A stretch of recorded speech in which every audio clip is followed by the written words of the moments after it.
All right, howdy everybody. Hope you guys are having a great Tuesday. We have a great show tonight.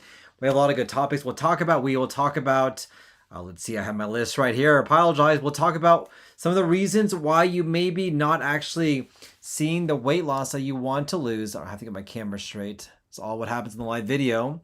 We'll talk about also, is there a relationship between anxiety and IBS? And we'll talk about how to use turmeric for your gut health and live questions you guys may have on today's Poop Tip Tuesday. Guys, let's talk about poop. Hey guys, my name is Dr. Samir Islam.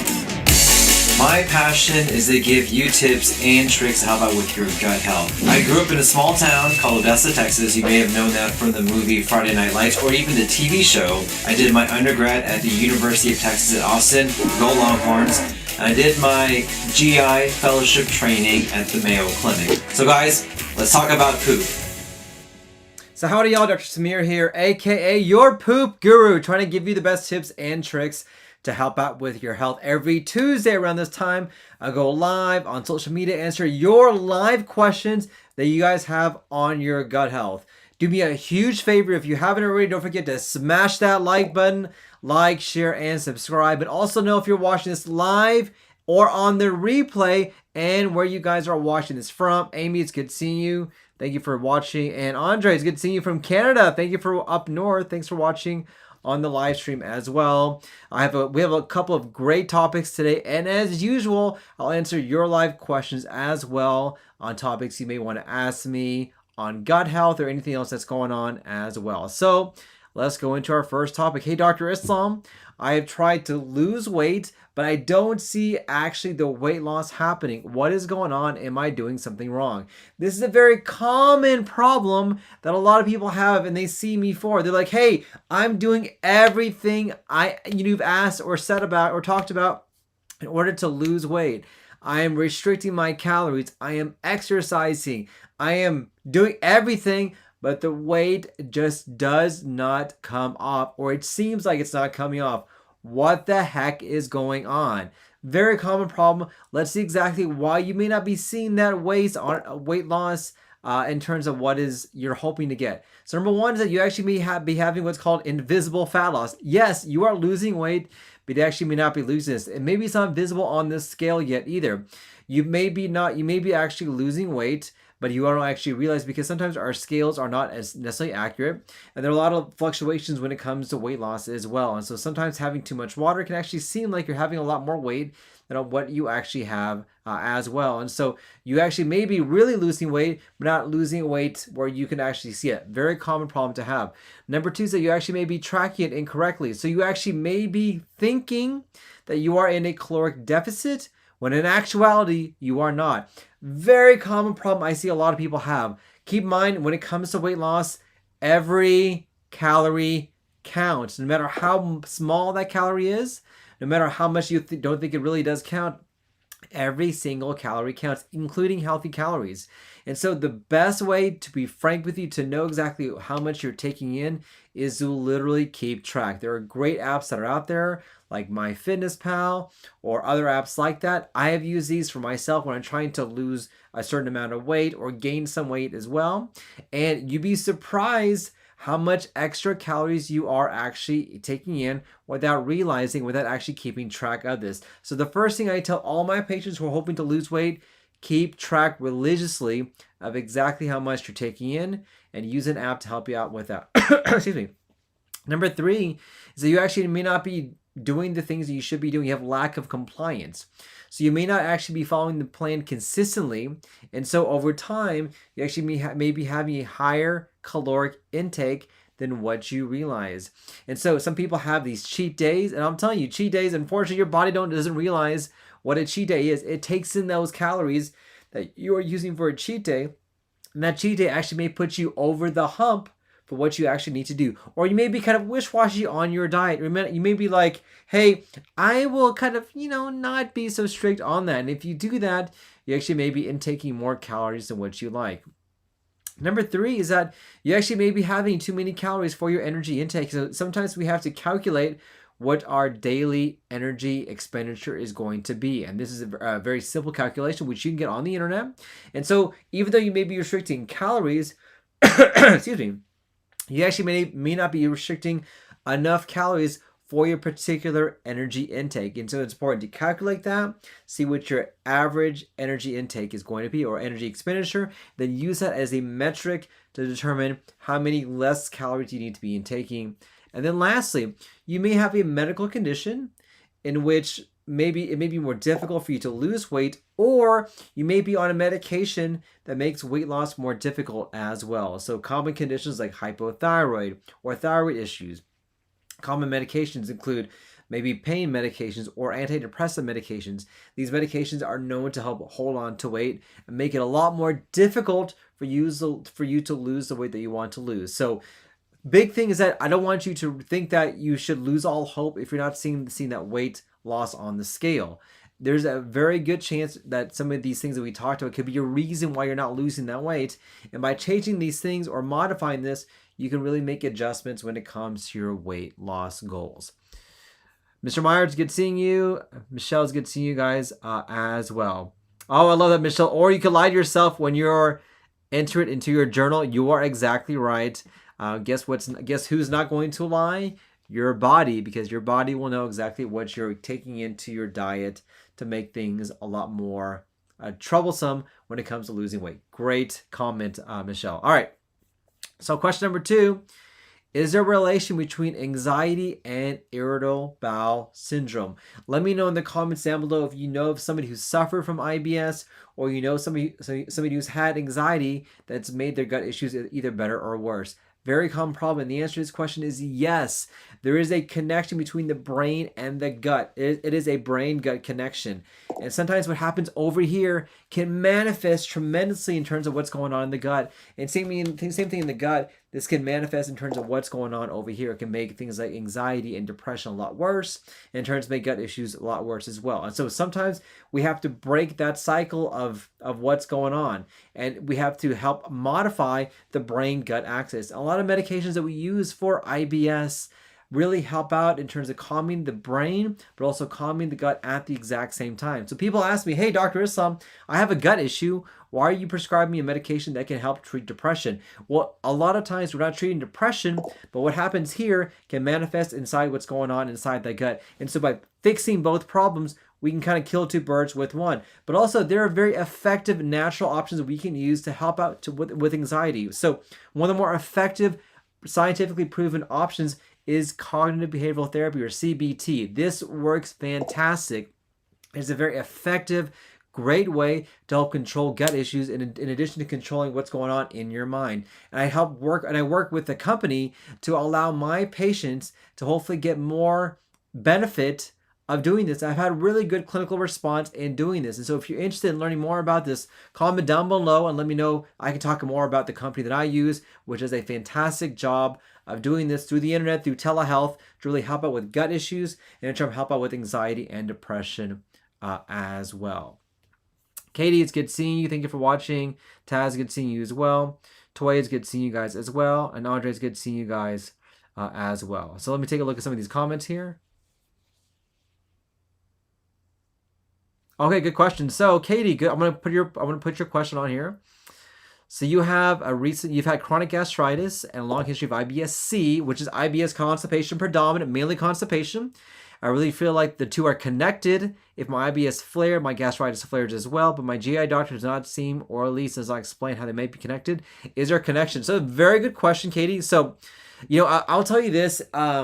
There's a lot of connection when it comes to gut issues and upper GI issues as well. And then when it comes to gastritis, my question would be, so what exactly are your symptoms of gastritis? Because when it comes to constipation, very commonly, constipation can affect what's going on inside the upper GI tract.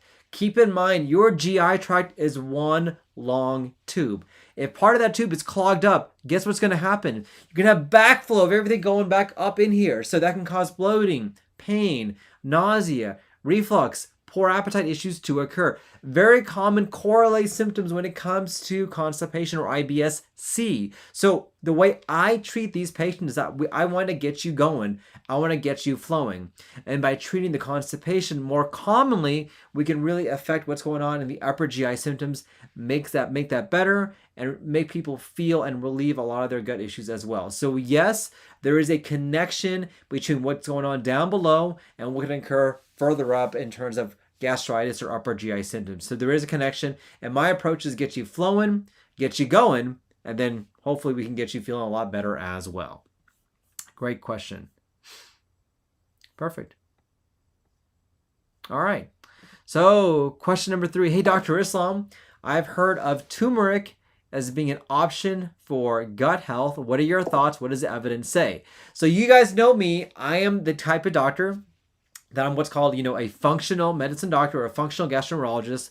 As much as I can, I want to try and use a natural approach when it comes to your treatment, but I also have the benefit of getting treated with modern medicine, so I know what the limits are when it comes to functional medicine. So turmeric has been shown in a lot of clinical trials in the GI world and in outside the GI world to really affect gut health, and we have actual evidence for this. There's good evidence, there's anti-cancer properties when it comes to turmeric. There's excellent evidence that turmeric is an anti-inflammatory medication to decrease inflammation and to hopefully help out in a natural course when it comes to Crohn's or ulcerative colitis or inflammatory bowel disease, even irritable bowel syndrome as well. So for a lot of my patients, I really do recommend adding turmeric to their diet. So I usually recommend at least 1/4 of a teaspoon of turmeric in a powdered form more than a pill form to really help out when it comes to inflammation. Now keep in mind, not everyone responds the same way. Some people may notice that, hey, I don't feel so good when it comes to turmeric. If that's the case, know that I would respect to what your body has to say. But I'm a big proponent of adding turmeric every single day to your diet because of such the beneficial effects that people have with that when it comes to gut health, when it comes to inflammation, when it comes to the anti-cancer effects. Add this to your coffee. It's good. It tastes really, really good. Mix it into your coffee, mix it into your protein shake. Find some way to incorporate at least 1/4 of a teaspoon to turmeric. There's very excellent evidence this can actually help out with inflammation, help out with gut issues, and it also has anti-cancer effects as well. So yes, I'm a proponent of turmeric, and yes, I try to incorporate this in my diet every single day. All right, perfect. Talk about hot burps. All right, Taz, what do you mean? I guess, can you go into a little more detail? What do you mean by hot burps? Because I'm not sure exactly what you mean. And Michelle, I am so happy you're adding turmeric to your coffee as well. I am a big proponent of that. I love turmeric. I think that turmeric is a very effective, natural way to help out when it comes to gut issues and to get people kind of help decrease the amount of inflammation going on inside their GI tract as well. All right, perfect.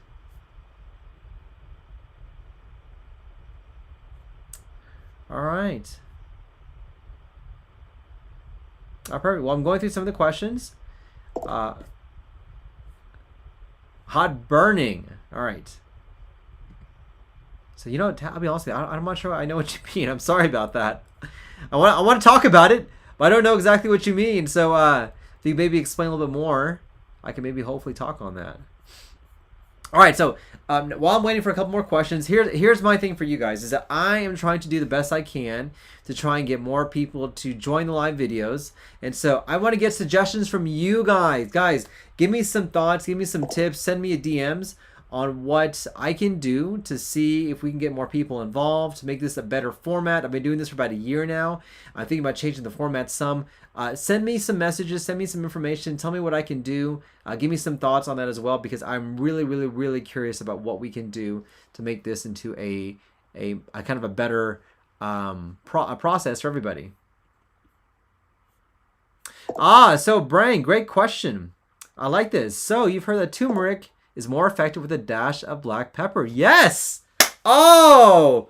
Brandy, great observation. So yes, it is. So I didn't talk about black pepper because I will tell you, I can't do black pepper because I can't do spice. I'm kind of a wimp when it comes to that. But yes, if you can add turmeric to black pepper, yes, the effects of turmeric are enhanced. So if you're one of those lucky people who can enjoy spice and have that not have a lot of issues from that, oh yeah, combine turmeric, combine black pepper, get that taken care of, and you can actually enhance the effects of turmeric. That is very, very, very true. Ah, Katie, good question. Do I believe that digestive enzymes help with gastritis? So it's not what I believe, it's what the evidence says. And so we don't have a lot of great evidence that digestive enzymes like HCl tablets or things like that really help out when it comes to digestive or gastritis help. Now, we'll tell you there's an exception. So, for example, being lactose intolerant, taking taking a digestive enzyme like a lactate pill does help out with gut issues. I take it myself because I am lactose intolerant. There are some individuals that have pancreas issues, and so taking pancreas enzyme supplementation can help out with their gut issues or diarrhea as well. But we really don't have any evidence that beta-9, HCl, hydrochloric acid pills can really help out with gut issues. So I'm not a proponent of that necessarily. I know every person's individual, but I try to base my information based on science. And so far, we really don't have a lot of good evidence that that can play a significant role when it comes to that. Ah, perfect. Abdul Razak, thank you for watching my live stream. I appreciate that. All right, perfect. All right, guys. Well, guys, I want to thank you for watching. Thank you for watching the live stream. Oh, great. Andrew, good question. What are my thoughts on FODMAPs? All right, so let's talk about FODMAPs. So FODMAPs are a group of foods that are high, they're fermentable oligosaccharides, monosaccharides, oligosaccharides, and polyols. I have to keep on remembering that. These are certain foods that are known to cause a lot of gut issues in terms of bloating, dissension, and diarrhea. And one of the most effective diets you can put yourself on, especially if you have bloating or diarrhea, is a low FODMAP diet. And in essence, you are eliminating all these foods that are known to cause gas, bloating, and diarrhea, foods that are high in FODMAPs. And by doing that in a systemic way, by eliminating all that and then slowly reintroducing that with the help of a dietitian, I stress this, you can really help out with gut issues. And about half of my patients who have IBS, we use this approach and really gets them feeling better and helps out with their gut issues as well. So my answer to that is yes, it is very effective. It works really well. We have great evidence for this. And in the right individual, under the help of a dietitian, this is a very effective way to really cut down on gut issues, bloating, and diarrhea. So yes, there's very excellent evidence for this. I'm a big fan of this. Great question. All right. Ashley, it's good seeing you. Thank you for watching on the live stream as well. And Tway, good question. Does gastritis lead to stomach cancer? Well, it's a very good question. So it depends on what the cause of that gastritis is. If it's due to an infection like H. pylori, the answer is yes, because H. pylori is a precancerous condition that can lead to stomach cancer. If it's due to some sort of other precancerous lesion, yes, it certainly can as well. But in general, gastritis typically in and of itself does not cause stomach cancer unless there's some sort of predisposing condition, or unless there's some sort of autoimmune response, or unless there's an infection like H. pylori to cause that. All right, guys, perfect. I am happy. I'm so thankful for you guys. So thank you for watching. A couple things. Don't forget to smash that like button. Like, share, and subscribe. Don't forget to subscribe to my weekly newsletter. I'll put a link down below where you can get great tips every single week.